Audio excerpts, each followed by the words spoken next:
बिस्मिल्लाहिर्रहमानिर्रहीम।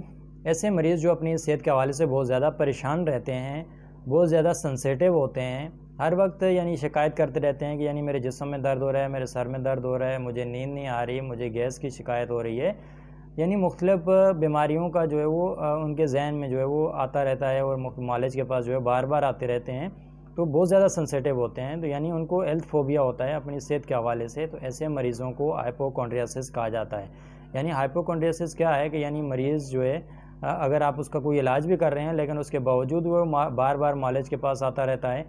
मरीज़ अपनी सेहत के हवाले से इतना परेशान होता है कि वो बार बार मुआलिज के पास आएगा, उससे बोलेगा कि आज मुझे सर में दर्द हो रहा है, मुझे बेचैनी हो रही है, नींद नहीं आ रही, फलां हो रहा है, ये हो रहा है, वो हो रहा है। इस तरह की शिकायतें करता रहता है। थोड़ी सी भी उसको कोई ऐसी कैफियत हो जाए तो फ़ौरन भागता हुआ आता है। तो ये मरीज़ अपनी सेहत के हवाले से बहुत ज़्यादा परेशान होता है, सेंसिटिव होता है। तो ऐसे मरीज़ को हाइपोकॉन्ड्रियासिस कहा जाता है। तिब की ज़बान में ऐसे लोगों को हाइपोकॉन्ड्रियासिस कहा जाता है। तो ये ऐसे अफराद होते हैं कि जो अपनी सेहत के हवाले से बहुत ज़्यादा परेशान होते हैं, बहुत ज़्यादा सेंसिटिव होते हैं। मामूली सी भी तकलीफ़ हो तो वो फ़ौरन अपने ऊपर ले लेते हैं कि ये मर्ज़ मुझे कहीं बढ़ ना जाए, कहीं ये कहीं ऐसी ख़तरनाक बीमारी की तरफ ना चला जाए।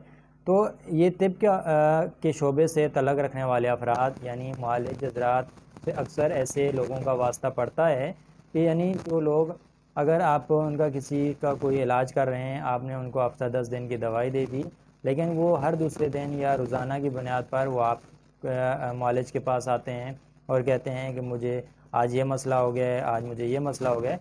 मुख्तलिफ़ तरह की शिकायत लेकर आते हैं और उनकी दवा रोज़ाना की बुनियाद पर लेते रहते हैं। लेकिन अगर मुआलिज उनको किसी वजह से मना कर दे या इस तरह की कोई बात कर दे, तो वो बाज़ औक़ात नाराज़ भी हो जाते हैं और फिर दूसरे मुआलिज के पास चले जाते हैं। तो ऐसे अफराद को हाइपोकॉन्ड्रियासिस कहा जाता है।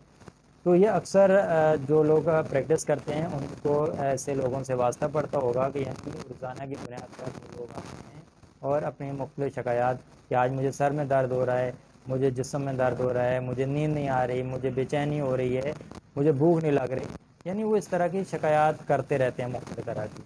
या अगर कोई खुदा न खास्ता कोई टीवी पर हेल्थ के हवाले से कोई प्रोग्राम देख रहे हों या किसी कोई मैगज़ीन में उन्होंने कोई आर्टिकल इस तरह सेहत के हवाले से पढ़ लिया हो, तो वो कोई कैंसर है या इस तरह की टीबी या मुख्तलिफ़ बीमारियाँ उनके हवाले से उन्होंने पढ़ लिया हो, उसकी सिम्टम्स देख ली हों, तो वो अपने अंदर महसूस करने लग जाते हैं कि कहीं ये मर्ज़ मुझ में भी तो नहीं है। और बाज़ तो ऐसे महसूस करते हैं कि ये अलामात तो मेरे अंदर भी हैं, कहीं मैं भी इसका शिकार तो नहीं हूँ। तो फ़ौरन वो मुआलिज के पास भागते हैं, मुख्तलिफ़ तरह के टेस्ट करवाते रहते हैं बार बार। ये कोई बज़ाहिर मर्ज़ नहीं होता, लेकिन ये एक पेचीदा किस्म का नफ्सियाती मर्ज़ होता है जो कि कुछ लोगों के अंदर पाया जाता है। वो उनके अंदर ये हर तरह की हसासियत पाई जाती है। वो अपनी हेल्थ के हवाले से बहुत ज़्यादा वो सेंसिटिव होते हैं। तो ये लोग नफ्सियाती तौर पर वो अपनी सेहत के हवाले से बहुत परेशान होते हैं। तो छोटी छोटी मामूली बातों को भी अपने ऊपर वो हावी कर लेते हैं और फ़ौरन मुआलिज के पास भागते हैं कि आज मुझे ये हो गया है, आज मेरे सर में दर्द हो रहा है, मुझे नींद नहीं आ रही। तो ये मुख्तलिफ़ तरह की शिकायतें लेकर आते रहते हैं। अपना ब्लड प्रेशर के हवाले से वो परेशान रहते हैं। फ़ौरन सर में दर्द हुआ तो फ़ौरन वो मुआलिज के पास चले गए। तो ये ऐसे अफराद वो ज़हनी तौर पर वो एक नफ्सियाती पेचीदगी का शिकार रहते हैं। एक बहुत पेचीदा नफ्सियाती बीमारी है। दूसरे तरीक़ा इलाज में इसका कोई इलाज नहीं है, बल्कि वो सुकून आवर अद्वियात दे देते हैं, नींद की गोलियां दे देते हैं, जो ज़हनी तौर पर सुकून करने वाली ऐसी अद्वियात का इस्तेमाल करवाया जाता है, जो कि मरीज़ के लिए बाद में वो मज़ीद परेशानी का बायस बनती हैं। मरीज़ उनका आदी हो जाता है। तो होम्योपैथिक के अंदर बहुत ही बेहतरीन अद्वियात हैं, बहुत ही बेहतरीन इलाज है। अगर आप इसको कुछ अरसा मरीज़ वो इसका इस्तेमाल करता है, तो वो मरीज़ वो मुकम्मल तौर पर ऐसी अलामात से इस तरह की कैफियत से वो छुटकारा हासिल कर लेता है। तो होम्योपैथी की चंद एक ऐसी अद्वियात जैसे कि एक आर्सेनिक एल्बम है, जिसके अंदर बेचैनी बहुत ज़्यादा पाई जाती है। मरीज़ बेचैन बहुत ज़्यादा होता है, खौफ का और घबराहट का शिकार रहता है, मौत की खौफ का उसको शिकार रहता है। वो ज़िंदगी से बेजार होता है, कहता है कि अब कोई दवा लेने का कोई फ़ायदा नहीं है, कोई दवा असर ही नहीं करती। बहुत ज़्यादा वो ज़हनी तौर पर मायूस होता है, तनाई का खौफ उसको वो घेरे रहता है। सबाडीला बहुत बेहतरीन दवा है। मरीज़ हर वक्त बीमारियों के खौफ में मुब्तला रहता है, कि उनको खौफ होता है कि मुझे फ़लाँ बीमारी हो गई। यहाँ तक कि मरीज़ ऐसे खौफ में रहता है कि मुझे कैंसर हो गया है और मैं चंद दिनों का मेहमान हूँ।